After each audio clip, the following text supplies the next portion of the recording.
Hello everyone, welcome to developing success. और आज का जो हमारा टॉपिक है वो है related to Huawei company. So ये जो वावे कंपनी है ये एक चाइनीज़ कंपनी है और रिसेंटली आप लोगों ने न्यूज़ में देखा होगा कि काफ़ी सारे जो दूसरे कंट्रीज़ हैं like Japan and Australia and UK, ये सारी कंट्रीज़ इस कंपनी को बैन कर रही है। और यूएसए ने भी इसको काफ़ी दिन पहले ही बैन कर दिया था और इंडिया ने अभी कोई स्टैंड इसके बैन करने पे नहीं लिया है। जैसा कि हम जानते हैं कि काफ़ी सारे चाइनीज़ ऐप्स को इंडिया ने बैन कर दिया है, लेकिन ये इतनी बड़ी कंपनी है और इसके इतने सारे प्रोडक्ट्स जो हैं वो इंडिया में बिकते हैं, तो बड़ा मुश्किल है इसको बैन करना। तो इस सिचुएशन को किस तरह इंडिया हैंडल करेगा ये हम इस लेक्चर में देखेंगे। प्लस ये वावे जो कंपनी है ये इतनी बड़ी कंपनी है, तो इसको इतनी जो कंट्रीज़ हैं बाकी वो क्यों बैन कर रही हैं, क्यों बॉयकॉट कर रही है, ये भी हम इस लेक्चर में समझेंगे। सो इस लेक्चर को स्टार्ट करते हैं। तो सबसे पहले वावे कंपनी के बारे में आप जान लीजिए, क्योंकि जब तक आप इस कंपनी का बैकग्राउंड नहीं जानोगे तब तक ये इशू आपको समझ में नहीं आएगा। सो जो पहला इसका इंफॉर्मेशन है वो है कि इसके जो फाउंडर हैं वो हैं रेन ज़ैंगफे। और ये जो रेन ज़ैंगफे हैं इन्होंने इसको 1987 में इस कंपनी को फाइंड आउट किया था और इसका जो हेडक्वार्टर है वो शेंगजिन गुआंगडोंग में है।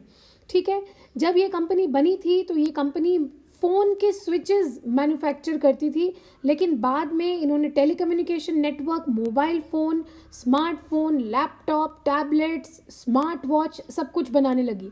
सो टेलीकम्युनिकेशन नेटवर्क के जो प्रोडक्ट्स होते हैं वो क्या होते हैं, जैसे राउटर होता है, आप वाईफाई लगवाते हो तो राउटर का यूज़ करते हो, मॉडेम का यूज़ करते हो, तो ये सारे प्रोडक्ट्स ये बनाती है। और 2012 में इन्होंने एरिक्सन को पीछे छोड़ दिया था। एरिक्सन जो है वो दुनिया की लार्जेस्ट कंपनी थी जो टेलीकम्युनिकेशन नेटवर्क बनाती थी, लेकिन अब जो लार्जेस्ट कंपनी है वो है वावे। ओके, और 2018 में इन्होंने एप्पल को भी पीछे छोड़ दिया था और ये सेकंड लार्जेस्ट कंपनी बन गई थी जो स्मार्टफोन्स बनाती है पूरे वर्ल्ड में। लार्जेस्ट कंपनी जैसा कि हम सब जानते हैं सैमसंग है, सेकंड लार्जेस्ट आजकल वावे हो गई है और इन्होंने एप्पल को पीछे कर दिया, थर्ड कर दिया। इसका मतलब ये कंपनी जो है काफ़ी तेज़ी से तरक्की कर रही है वर्ल्ड थ्रू आउट में। अब इसके फाउंडर के बारे में जान लेते हैं थोड़ा। इसके जो फाउंडर हैं रेन ज़ियाफे, इन्होंने 1974 में चाइना की आर्मी को ज्वाइन किया था जिसका नाम है पीपल्स लिबरेशन आर्मी, या आप शॉर्ट फॉर्म में इसको पीएलए भी कह सकते हो। क्योंकि वो एक इंजीनियरिंग बैकग्राउंड के थे तो उन्होंने आर्मी की इंजीनियरिंग कोर को ज्वाइन किया था, जो कि उस समय बड़ा कॉमन होता था ज्वाइन करना। जो भी इंजीनियर्स होते थे उसके लिए ये बड़ा एक कॉमन ऑप्शन करियर का होता था कि चाइनीज़ की जो इंजीनियरिंग कोर है आर्मी में वो ज्वाइन कर लेना। और इनकी जो रैंक थी वो डेप्यूटी रेजिमेंटल चीफ थी, हालांकि इनको कोई मिलिट्री रैंक नहीं दी गई थी, ये इनका बस पद था। 1983 में इन्होंने आर्मी छोड़ दिया और 1987 में वावे कंपनी का निर्माण किया। ये इसका बैकग्राउंड है। बैकग्राउंड बताना बहुत ज़रूरी है क्योंकि इसके इश्यूज इसके बैकग्राउंड से रिलेटेड हैं। अब हम ये जानेंगे कि ये कंपनी न्यूज़ में क्यों है और पूरी दुनिया को यूएसए क्यों कह रहा है इस कंपनी को बैन करने के लिए। सो तीन इशू मेन है जो खड़े होते हैं सामने। जो पहला इशू है वो है कि वावे किसका है, इसको ओन कौन करता है, इसका मालिक कौन है। सो जो फर्स्ट इसमें इंफॉर्मेशन है उसमें यह है कि जो इसके फाउंडर है रेन ज़ैंगफे, इनके पास सिर्फ 1% शेयर है और जो बाकी का 99% शेयर है वो है Huawei investment and holding trade union committee के पास। और ये जो ट्रेड यूनियन कमेटी है ये चाइनीज़ गवर्नमेंट के अंडर पे काम करती है। सो इसीलिए सारी दुनिया इस कंपनी को ये क्वेश्चन कर रही है कि अगर आप एक प्राइवेट कंपनी हो तो फिर गवर्नमेंट ओरिएंटेड कमिटी के पास 99% शेयर कैसे हैं। ओके, ये एक बहुत बड़ा प्रॉब्लम है। और 2012 में पहली बार इस पे शक किया गया इस कंपनी पे और यूएसए ने कहा कि ये जो कंपनी है ये जो अपने राउटर्स और मॉडेम्स बेचती है, 5G के टेक्नोलॉजी 4G के टेक्नोलॉजीज़ के प्रोडक्ट्स बेचती है, इसके थ्रू ये स्पाई कर रही है, मतलब मुखबरी कर रही है, या हम इंग्लिश में कह सकते हैं इसको एस्पियोनेज। ओके, कर रही है, मतलब कि जो कस्टमर है जो इनके प्रोडक्ट्स यूज़ करते हैं उन पे स्पाई करके उनकी जो खबर है वो चाइनीज़ गवर्नमेंट तक पहुंचा रही है ताकि चाइना गवर्नमेंट उसी तरीके के प्रोडक्ट्स और बना के मार्केट में लॉन्च कर पाए। मतलब सीक्रेसी जो है हर एक कस्टमर की वो ये अपने गवर्नमेंट को देती है। लेकिन इस कंपनी का कहना है कि ऐसा कुछ भी नहीं है और ऐसा हमने चाइनीज़ गवर्नमेंट को कोई भी इंफॉर्मेशन नहीं दिया है। दूसरा जो इशू है इसमें वो है बैंक फ्रॉड का। सो इस कंपनी की जो सीएफओ है, मतलब चीफ फाइनेंशियल ऑफिसर, वो है मेंग वांगजो। और ये जो मेंग वांगजो है, ये जो फाउंडर रेन है, इनकी बेटी हैं, इनकी डॉटर हैं। और ये रिसेंटली इन 2018 में कनाडा में इनको अरेस्ट कर लिया गया था, क्योंकि इन पे बैंक फ्रॉड का चार्ज है। अब बैंक फ्रॉड किस तरीके का, ये समझना पड़ेगा। सो बैंक फ्रॉड कैसा है कि आप और हम सभी जानते हैं कि यूएसए जो है वो ईरान के साथ अच्छे रिलेशंस में नहीं है, कभी भी नहीं था और आज भी नहीं है। तो हमेशा यूएसए क्या करता है, सैंक्शंस लगा देता है। सैंक्शंस का मतलब होता है रेस्ट्रिक्शन। ओके, सो हर हर कंट्री को ये कहता है जिसके साथ यूएसए का रिलेशन है कि आप ईरान के साथ कोई भी एक्सपोर्ट इंपोर्ट का डील नहीं करेंगे। मतलब एक तरीके से ये ईरान को बैन करवाना चाहता है। लेकिन 2018 में यूएस ने बोला कि जो मेंग वांगजो हैं, चीफ फाइनेंशियल ऑफिसर हैं, वो ईरान की एक कंपनी है स्काईकॉम, इस कंपनी के साथ लेन देन करती हैं और किसी अलग बैंक अकाउंट से करती हैं, वावे के प्रोडक्ट्स बेचती हैं। और एक सब्सिडरी कंपनी अलग से इन्होंने बना रखी है सिर्फ इस डीलिंग के लिए। और इस चार्ज के तहत न्यूयॉर्क में दिसंबर 2018 में कोर्ट ने वारंट का आदेश दिया। उस टाइम जो मेंग थी वो कनाडा में थी और कनाडा में उनको अरेस्ट कर लिया गया। और अब जैसे ही उन्हें अरेस्ट किया तो चाइना और यूएसए के रिलेशंस जो हैं वो और भी ख़राब हो गए, और ट्रेड रिलेशंस तो ज़्यादा ही ख़राब हो गए। तो एक ट्रेड वॉर की जैसी सिचुएशन बन रही थी, वो एक्चुअली इस अरेस्ट के बाद और भी ज़्यादा एग्रोवेट हो गई, और भी ज़्यादा बढ़ गई। बाद में उनको बेल ज़रूर मिल गई, लेकिन आज भी उनका ट्रायल जो है इस केस से रिलेटेड चल रहा है। और इसलिए यूएस ने थ्रेटन किया, डराया कि मैं इस कंपनी को बैन कर दूंगा, और आखिरकार उन्होंने इस कंपनी को बैन कर भी दिया। और जो तीसरा इशू है रिलेटेड, वो सबसे बड़ा इशू है, दैट इज़ 5G टेक्नोलॉजी। इसको समझने के लिए पहले आप ये समझिए कि जो 3G और 4G टेक्नोलॉजी आई थी, उसमें जो टेलीकॉम के प्रोडक्ट्स थे, जो मैन्युफैक्चरर्स थे, वो ज़्यादातर यूएसए के थे। सो यूएसए ने पूरे वर्ल्ड को एक्सपोर्ट किया 3G और 4G के इक्विपमेंट्स, और इस दौरान यूएस ने काफ़ी पैसा, काफ़ी प्रॉफिट कमाया। अब जब 5G टेक्नोलॉजी आने वाली है, तो इससे रिलेटेड जो भी टेलीकम्युनिकेशन के प्रोडक्ट्स होते हैं, वो सबसे ज़्यादा बनाती है वावे कंपनी, जो कि चाइना की है, जिसके बारे में हम बात कर रहे हैं। और अगर ये कंपनी बैन हो जाती है तो इसका सीधा सीधा फ़ायदा यूएसए और बाकी दुनिया की कंट्रीज़, जैसे स्वीडन जो कंट्री है उसकी कंपनी है एरिक्सन, और नोकिया जो कंपनी है वो फिनलैंड की कंपनी है, जैसा कि हम सब जानते हैं।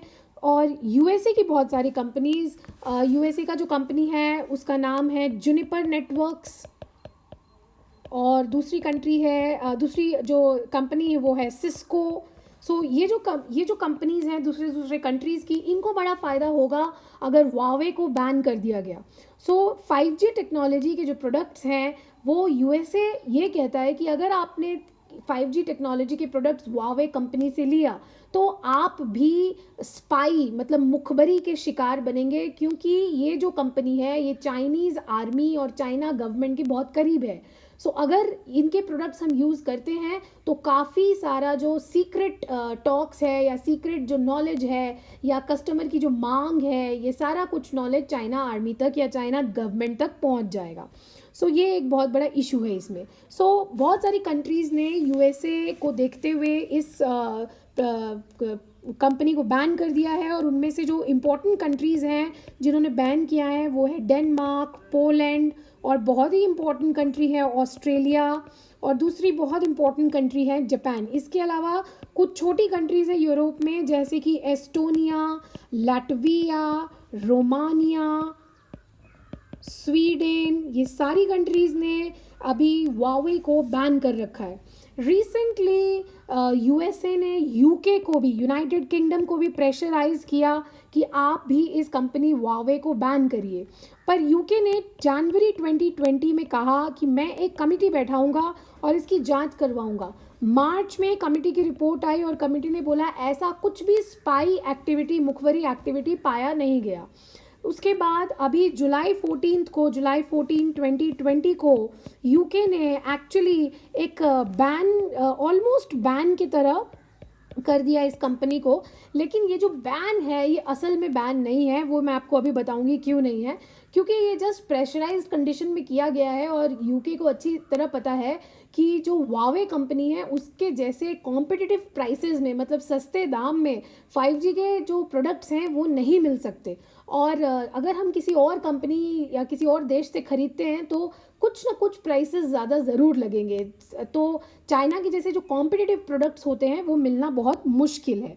सो इन्होंने क्या किया, यूके ने बड़ा ही चालाकी से ये जो बैन किया है। सो इन यूके का जो बैन है वो आप समझिए, जो फर्स्ट इन्होंने कंडीशन लगाई है वो ये लगाई है कि यूके में नए न्यू जो प्रोडक्ट्स हैं टेलीकम्युनिकेशन से रिलेटेड, 5G से रिलेटेड, वो 31 दिसंबर 2020 तक खरीदे जा सकते हैं। इसका मतलब है अभी यूके की कंपनीज के पास 5 महीने हैं कि वो वावे से ये सारे प्रोडक्ट्स खरीद लें। दूसरा इन्होंने ये बोला कि जो भी प्रोडक्ट्स खरीदे जाएंगे या खरीदे जा चुके हैं उनको रिमूव किया जाएगा, उनको हटाया जाएगा। कब तक हटाया जाएगा?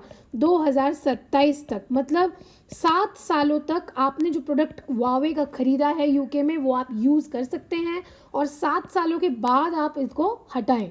सो इसका मतलब क्या है कि ये जो बैन है ये सिर्फ कहने के लिए है। 5 महीने आप चीज़ों को ख़रीद सकते हो और 7 साल तक उनको यूज़ कर सकते हो। सो 5G से 6G की टेक्नोलॉजी आ जाएगी 7 साल में। तो इस बैन का कोई मतलब नहीं है। इससे पूरे वर्ल्ड को ये संकेत मिलता है, इंक्लूडिंग इंडिया, कि वावे जो कंपनी है उसको हम अवॉइड नहीं कर सकते यूएसए के कहने पे। और अगर एस्पियोनेज या स्पाई या मुखबरी का खतरा लगता है तो उसके लिए प्रॉपर सिक्योरिटी मेजर्स लेने चाहिए। लेकिन इस तरह किसी कंपनी को अगर आप बैन कर देंगे जो कि कॉम्पिटिटिव प्राइसेस देता है, जो कि इतने लार्ज रेंज पे प्रोडक्ट्स आपको बेचता है, तो ये बहुत ही मुश्किल की बात हो जाएगी। अब रिसेंटली इंडिया का क्या स्टैंड है? इंडिया ने रिसेंटली, आप सभी जानते हैं कि कुछ चाइनीज़ ऐप्स को बैन कर दिया है। लेकिन वावे कंपनी को अभी इंडिया ने बैन नहीं किया है। और अगर वावे कंपनी को इंडिया बैन कर देती है तो उसको काफ़ी ज़्यादा लॉस होगा। 12,000 करोड़ रुपए का जो मार्केट है वावे का वो इंडिया में है। और 2018-19 में उन्होंने कुछ 4,000 करोड़ रुपए ज़्यादा कमाए थे पिछले पिछले फाइनेंशियल ईयर से। तो ये काफ़ी ही एक ऐसा इशू है जो इंडिया एक बीच में खड़ा है। उसको नहीं पता कि किस तरह वो वावे कंपनी से अभी इस डील करे। और दूसरी ये बात कि 5G जो टेक्नोलॉजी है वो काफ़ी ज़्यादा इंफ्रास्ट्रक्चर ओरिएंटेड है। क्योंकि 5G टेक्नोलॉजी एक ऐसी टेक्नोलॉजी में अपग्रेड नहीं है। 5G टेक्नोलॉजी को कहते हैं नेटवर्क ऑफ नेटवर्क्स। अगर 5G टेक्नोलॉजी आ गई तो जैसा आज आपको वर्ल्ड दिखता है वैसा वर्ल्ड नहीं होगा। और 5G टेक्नोलॉजी उसमें भी काम आएगी जो ऐसे कार्स हैं जो बिना ड्राइवर्स के चल सकेंगे, क्योंकि उसमें इंटरनेट कनेक्टिविटी बहुत ही ज़्यादा फास्ट होगी। फॉर एग्ज़ाम्पल, आज अगर आपको एक मूवी डाउनलोड करने में 20 मिनट या 25 मिनट लगते हैं, तो अगर 5G टेक्नोलॉजी में आप उसी मूवी को डाउनलोड करें तो उसमें 1 सेकेंड लगेगा, जस्ट 1 सेकेंड। सो इसकी जो स्पीड है वो काफ़ी ज़्यादा है। और एक काम और हुआ है इसमें कि 5G जो टेक्नोलॉजी, 5G जो नेटवर्क आने वाला है उसके लिए वावे कंपनी को जो बैन करने का ये सभी सोच रहे हैं, उसके लिए इन्होंने एक D10 क्लब बनाया है। सो D10 का मतलब है डेमोक्रेटिक 10 कंट्रीज़ का क्लब। अब ये डेमोक्रेटिक पार्टनर्स कौन है? एक तो इसमें सारे हैं जो G7 के पार्टनर्स हैं। मैं यहाँ अलग से नहीं बताऊंगी G7 की कंट्रीज़, मैंने डिस्क्रिप्शन बॉक्स में लिंक अटैच कर दिया G7 के लेक्चर का, आप वहाँ से G7 के बारे में पढ़ लीजिए। G7 के साथ साथ इसमें ऑस्ट्रेलिया को ऐड किया गया है और इसमें साउथ कोरिया को ऐड किया गया है और दूसरा इसमें इंडिया को ऐड किया गया है जो कि लार्जेस्ट डेमोक्रेसी है वर्ल्ड की। सो D10 क्लब को आप इस तरह देख सकते हैं, G7 plus Australia plus south Korea plus India.